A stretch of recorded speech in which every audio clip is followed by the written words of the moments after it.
Well, thanks, Christopher, for this introduction. Let me start by saying how happy I am to be back into this services family. Lots of well-known faces. Maybe you would wish that faces be renewed from time to time, for instance, because negotiations would close and then we would go to another stage. That's not yet the case, so we still have to remain with the same well-known services family for some time. Your gathering here in Washington could not have come at a more opportune moment.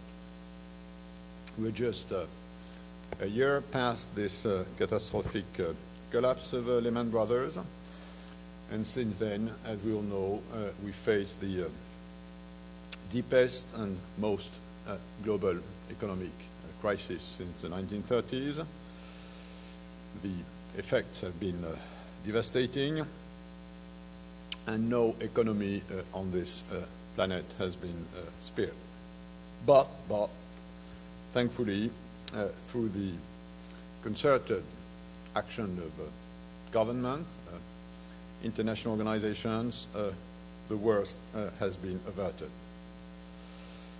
But there certainly is no room for complacency. While fresh buds of recovery are appearing here and there, the situation, in my view, is still fragile. World economic growth has slowed abruptly in 2008 and in the first part of this year.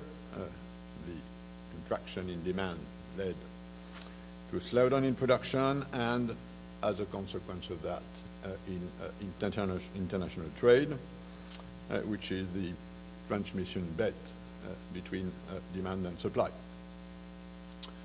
World merchandise trade is projected to fall by a full 10% this year, the worst result since the end of the Second World War.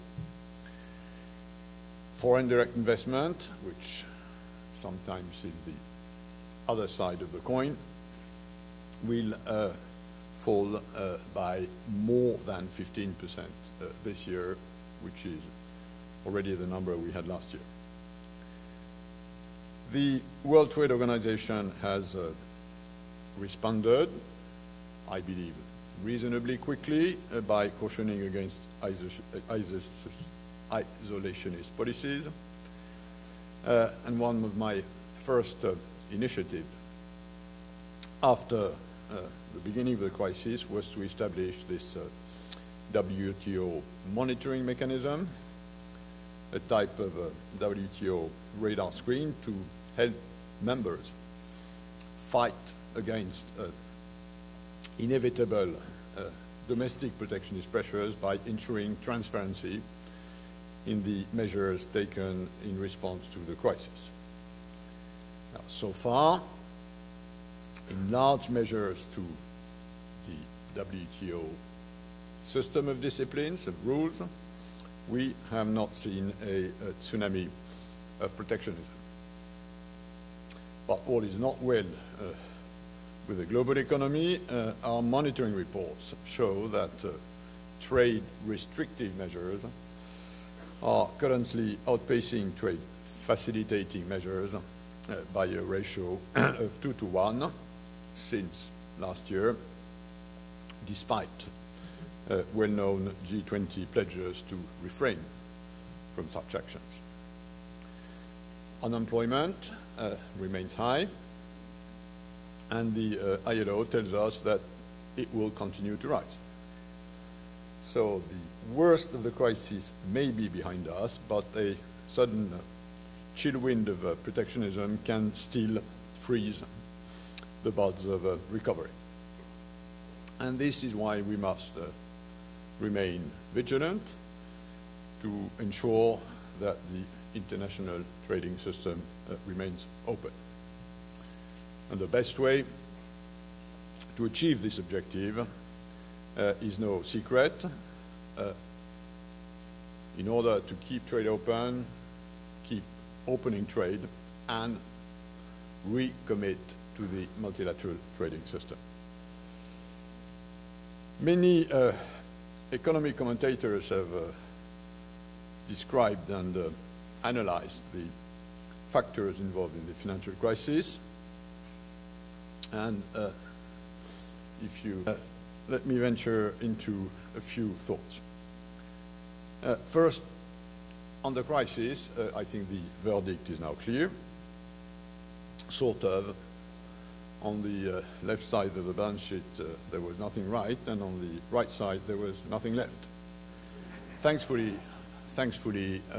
that's not the case with the trading system. More seriously, it does seem to me that rather than any economic analyst, it was perhaps Charles Dickens who best captured the prevailing situation when he once said, and I quote, "It was the best of times, it was the worst of times, it was the age of wisdom, it was the age of foolishness, it was the epoch of belief, it was the epoch of incredulity." Now, while Dickens probably did not have the global economy in mind, I think his words are particularly fitting. So if I take some liberties with him and continue with a tale of a crisis and a casualty, in this tale, the villains of the crisis are macroeconomic imbalances, lax supervision, and regulatory failures. You all know the story well. What started as a financial crisis fueled by insufficient regulation or insufficiently well-implemented regulation turned swiftly into the worst economic crisis. Trade was neither a villain nor a cause of this crisis, but a casualty. As you all know, and I think it's important to make this point again and again, especially given what happened in the financial sector, in the world of GATS, liberalization is about opening specified sectors to foreign competition on a non-discriminatory basis. Services liberalization, in WTO terms, does not mean deregulation. It has long been recognized that opening up certain services, such as to ensure you can open it more or less, regulating it is another thing.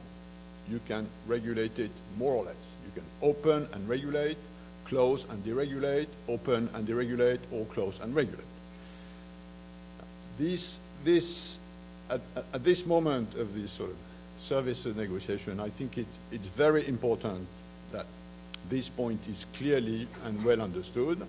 If you open your market, the commitment you take is that you will regulate your domestic operators and the foreign operators on your market the same way. You're not taking the commitment you will deregulate, you're taking the commitment you will implement the regulation the same way for these two categories of actors.